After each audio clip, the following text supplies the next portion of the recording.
Hello friends, welcome back to my channel. আশা করি তোমরা সবাই খুব ভালো আছো, সুস্থ আছো। আমি একদমই ভালো নেই এবং সুস্থ নেই। আজকে দুপুরের পর থেকে এই পাশটা নাড়াতে পারছি না, মানে বাঁ পাশের পেছন দিকটা না টাচ ধরে ব্যথা, টান লাগলেও না, কি হলো কিছুই বুঝতে পারলাম না। হঠাৎ করে ব্যথা শুরু হলো এবং এই হাতটা নাড়াতে পারছি না। পেছনে কিন্তু হট ওয়াটার ব্যাগ রয়েছে, সেটা নিয়ে বসে রয়েছি। যেহেতু বসে রয়েছি তাই ভাবলাম যে ভিডিওটা করি। যতই হোক কন্ট্রোভার্সি করি তো, যখন কোনো টপিক উঠে আসে এবং সেটা নিয়ে যখন বলার ইচ্ছে থাকে না, তার শারীরিক যতই অসুস্থতা থাকুক না কেন বলতে ইচ্ছে করে। হ্যাঁ, অনেক সময় অনেক ভিডিও আমি করে উঠতে পারি না, তার কারণ সময়ের অভাব থাকার কারণে। সময় যদি তোমার কাছে না থাকে তাহলে তো তুমি ভিডিওটা করে উঠতে পারবে না, সেই কারণে করতে পারি না। তো এখন প্রচণ্ড ব্যথা হচ্ছে, তবু ওষুধ খেয়েছি, হট ওয়াটার ব্যাগ নিয়ে বসেছি। তা ভাবলাম যে কিছু কথা তোমাদের সাথে শেয়ার করি।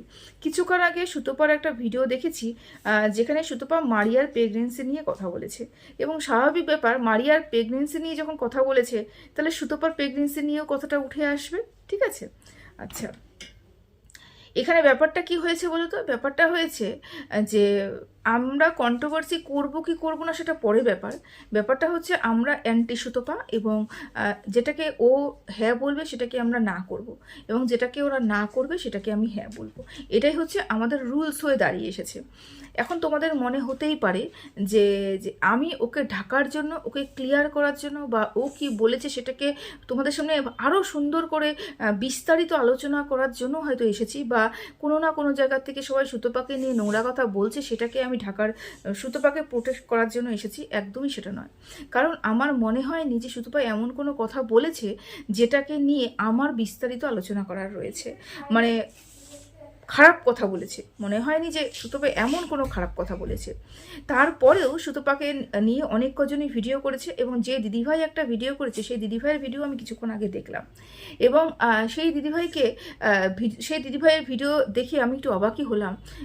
অবাক হওয়ার কিছু নেই, জানি ওরা অ্যান্টি সুতপা, ওরা এরকম ধরনের বক্তব্য রাখবে। তবে কতগুলো কথা যেগুলো বলছে আর কি সেই ভিডিওটার মধ্যে, সেখানে না কোনো আমি যুক্তি খুঁজে পাইনি। এই জন্যই ভিডিওটা করতে বসলাম। প্রথমত কথা, সুতপা মারিয়ার প্রেগনেন্সি বিক্রি করে খাচ্ছে। আচ্ছা, প্রেগনেন্সি বিক্রি করা মানেটা কি?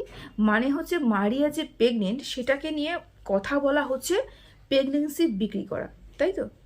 প্রেগনেন্সি বিক্রি করা, তাই তো? এটা যদি হয়ে থাকে তাহলে সুতপা অ্যান্টি মারিয়া হয়ে সুতপা মারিয়ার প্রেগনেন্সি বিক্রি করছে, এবং তোমরা মারিয়া শুভচিন্তক হয়ে মারিয়ার প্রেগনেন্সি বিক্রি করছো। এটা তো দূরেই থাক, এই কথাগুলো তো অনেক দূরের। যে নিজে খোদ প্রেগনেন্ট, সে নিজেই প্রেগনেন্সি বিক্রি করছে। দেখো, বলতে যদি হয় এবং যুক্তি দিয়ে যদি আমার কথা বলতে হয়, তাহলে এটা তো সর্বপ্রথম যুক্তি। যে প্রেগনেন্ট সে তো প্রেগনেন্সি নিয়েই ভিডিও করছে, এবং এটা তো কোনো খারাপ কিছু নয়। আমি তোকে দোষারোপ করছি না এবং ও খারাপ করছে তা বলছি না। কারণ একটা ব্লগার প্রেগনেন্ট হবেই, এবং যদি ব্লগার মহিলা হয়ে থাকে সে কথা বলছি, এবং কিছু ব্যতিক্রমী মানুষ থাকে, তবে প্রেগনেন্ট হবে, বা তার বাড়িতে কেউ মারা যাবে, বা এমন কোনো ঘটনা হবে যেটা নিয়ে আমাদের সবার আপত্তি থাকবে, তারপরেও তারা দেখাবে, কারণ তারা ব্লগার, তারা ডেইলি ব্লগ দেখাতে চায়। এটাতে ক্ষতির কিছু নেই।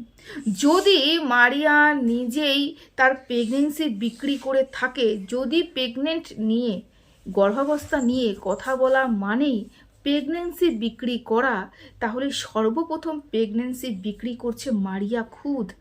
তারপরে এসেছে সু সু কারণ সু অ্যান্টি মারিয়া তোমাদের কথা হিসাবে। তারপরে আসছো তোমরা, কারণ তোমরা মারিয়ার শুভচিন্তা। তাহলে এখানে যখন সবাই প্রেগনেন্সি বিক্রি করছে, তাহলে দোষারোপ কেন সুতপাকে একা করা হচ্ছে? প্রথম কথা। দ্বিতীয়ত কথা, সেটা কি? সেটা হচ্ছে তুই চাসিনি কোনো দিন মারিয়া মা হোক। আমি যদি পারি সেই কমেন্টটা তুলে ধরবো।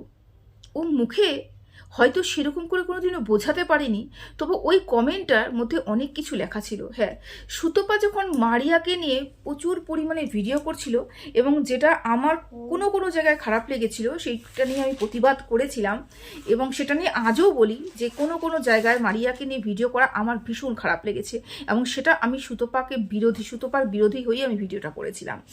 তো সেই ভিডিওটার মধ্যে একটা কমেন্ট ছিল, যেই কমেন্টটা সেই সময় আমি হাইলাইট করিনি বা আমি হয়তো পরে দেখেছি, এরকম কিছু একটা হয়েছে যে কোনো একজন মারিয়ার গর্ভাবস্থা নিয়ে কোনোটা বাজে কথা বলেছিল। সেখানে সেই কমেন্টের পরিপ্রেক্ষিতে উত্তর দিয়েছিল যে এই ধরনের বাজে কথা বলো না, বা ঠাকুরের কাছে প্রার্থনা করো যাতে এই ধরনের কোনো ঘটনাই ওর সাথে না ঘটে থাকে। মানে মারিয়া মাঝখানে কয়েকদিন ভিডিও দিচ্ছিল না, তারপরে এসে মনমরা ছিল, শারীরিক অসুস্থতা দেখাচ্ছিল, তখনই ও একটা ভিডিও করেছিল এবং সেই ভিডিওর পরিপ্রেক্ষিতে ওর কমেন্ট বক্সে মারিয়ার গর্ভাবস্থা নিয়ে একটা বাজে কমেন্ট এসেছিল এবং নেগেটিভ কমেন্ট এসেছিল। কিন্তু সেই নেগেটিভ কমেন্টটাকে ও তোয়াক্কা না করে সেই দর্শককে বলেছে ঠাকুরের কাছে প্রার্থনা করো যেন এমন কোনো ঘটনা না হয়ে থাকে, মানে মারিয়ার প্রেগনেন্সি যাতে ঠিক থাকে, এবং ঠাকুরের কাছে প্রার্থনা করতে বলছে যে মারিয়ার প্রেগনেন্সি জার্নিতে ও ঠিকঠাক করে চলতে পারে। কি বলতো, ব্যাপারটা হচ্ছে কিছু মানুষের কর্কশ কথা, কিছু মানুষের সোজা সাপটা কথা, ঘুরিয়ে ঘুরিয়ে কথা না বলা, এগুলোতে কি হয় বলতো, এগুলোতে মনে হয় কি এই মানুষটা হয়তো এরকমই পাষাণ, এরকমই নির্দয়, কিন্তু ও যে সত্যি কথা বলছে এবং এগুলো কথা যে সত্যি সত্যি ওর জীবনে পরবর্তীকালে কাজে দেবে, আমাদের মতন কিছু মানুষ বা অ্যান্টি সুতপার মতন কিছু মানুষ বুঝে উঠতে পারেনি। হ্যাঁ, অনেকে এখন বলছো যে ও এখন ওর প্রেগনেন্সি নিয়ে পড়েছে, ওর ক্ষতি চায়, ওর এই চায়, ওই চায়। আচ্ছা, গতকালকের যে ভিডিওটা তোমরা দেখেছো, সেখানে মারিয়া কি বলেছে সেটা একটু ভালো করে ফলো করে দেখো তো। মারিয়া কি বলেছে, আগে জানতাম না যে প্রেগনেন্সিতে এত খরচ। আচ্ছা, আমরা সবাই মা হয়েছি, প্রথমবার মা হয়েছি, আমরা কি কেউ জানতাম যে প্রেগনেন্সির সময় কত খরচ? মা হওয়ার আগে কি জানতাম না, কিন্তু আমরা কিন্তু একটু খোঁজ করেছি, মানুষের কাছে শুনেছি, জিজ্ঞাসাবাদ করেছি, এগুলো কিন্তু আমরা করেছি তো। তারপরেও কিন্তু প্রথম প্রেগনেন্সি কিন্তু সবারই অত প্ল্যান মাফিক হয় না আমার মনে হয়। মানে সেই সময় আমার মেয়ে আজকে 13 বছর, মানে 12 বছর প্লাস।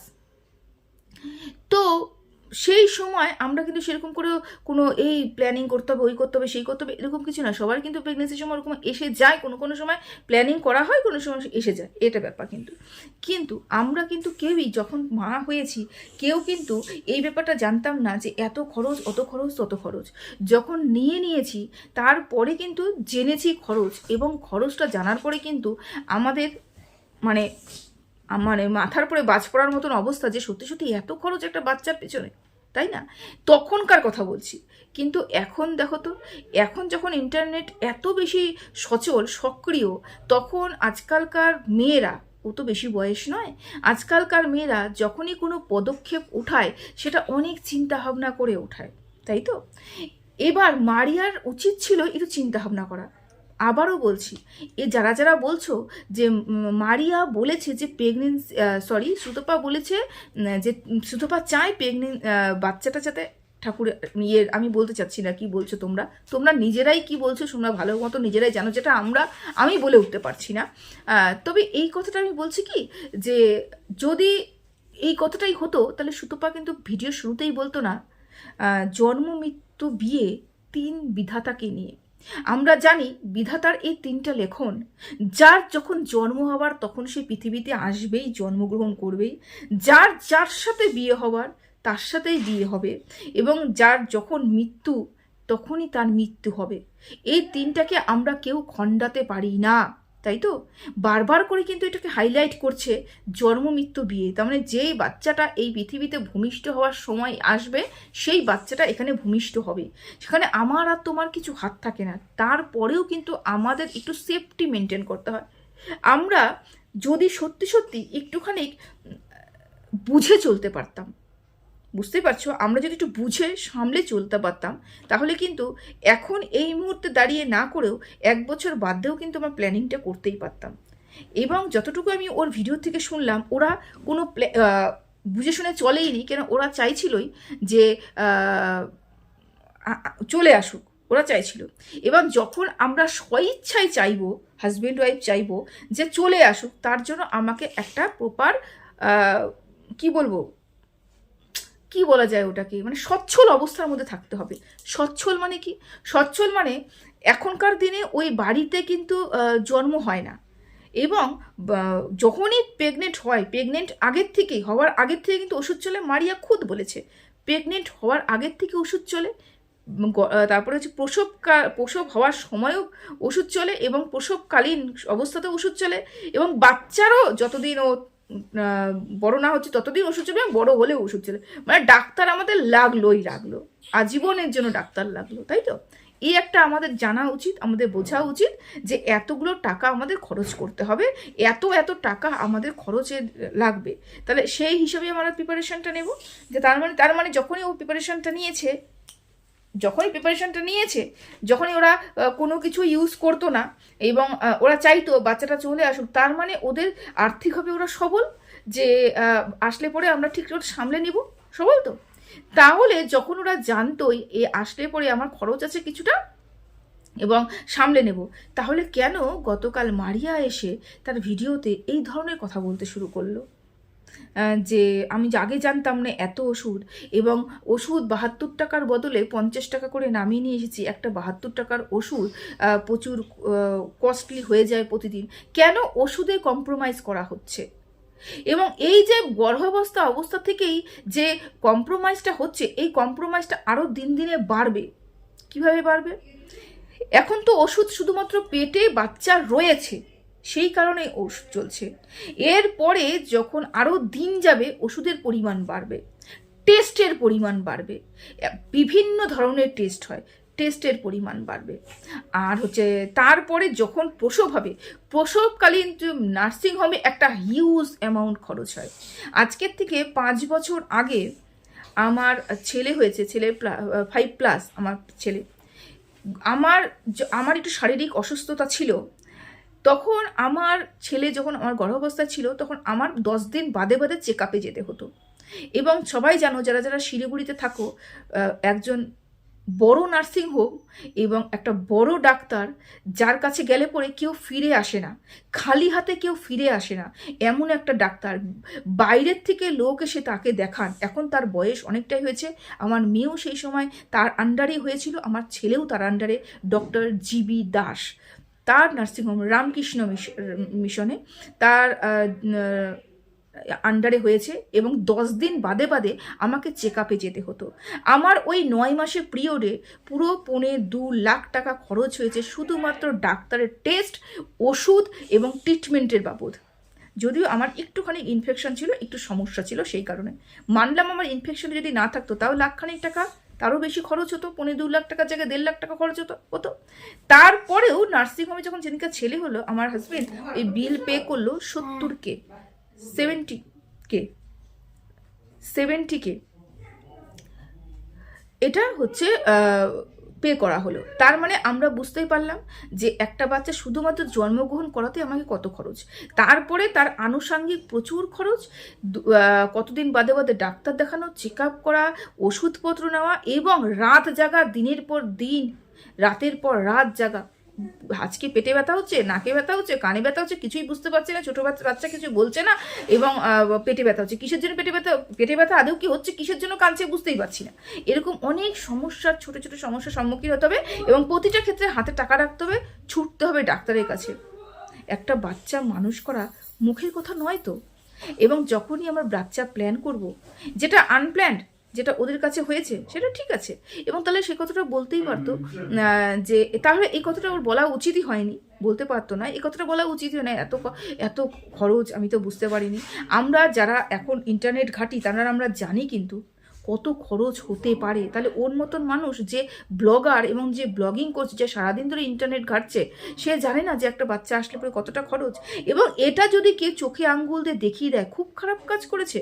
এই কথাটা ও অনেকদিন আগেই বলেছিল, তুই খরচের কথা চিন্তা করলি না, তোর মাথার ছাদের কথা চিন্তা করলি না, কিছুই চিন্তা করলি না, এখনই নিয়ে নিলি।